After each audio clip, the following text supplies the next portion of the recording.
Hello మచ్చా నమస్తే. ఈరోజైతే మన వర్క్‌లో భాగంగా మీకు గేజ్ ప్లేట్ గురించైతే చెప్తా. మీరు చూడొచ్చు ఇదే గేజ్ ప్లేటు. ఇదైతే కంపెనీ వచ్చేసి కృష్ణ స్టీల్. ఇందులోనైతే మనం వైండింగ్ వైర్ అయితే సైజులైతే చూసుకుంటాము. ఇందులో 1-31 వరకు సైజులనేటివుంటాయి వైరు. దీనికి ఇంకొక వైపు మన ఓపెన్ వెల్ ఇళ్ళల మోటార్లు చూసేది ఉంటదన్నట్టు. దీంట్లో 30 నుంచి ఉంటది స్టార్టింగు.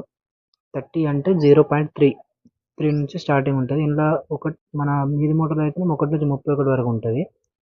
నీళ్ళల మోటార్ అయితేనేమో 7 వరకు ఉంటది. ఇట్లా.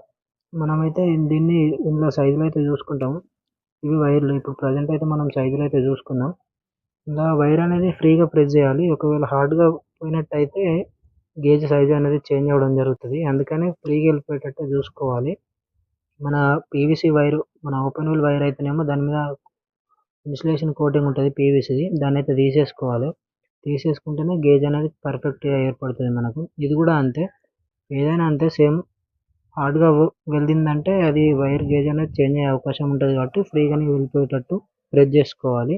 అప్పుడైతేనే మనకు గేజ్ అనేది పర్ఫెక్ట్‌గా తెలుస్తది. మోటర్ అనేది పర్ఫెక్ట్‌గా రన్ అవుతది. ఎటువంటి ప్రాబ్లమ్ అనేది ఉండదు. Thank you friends.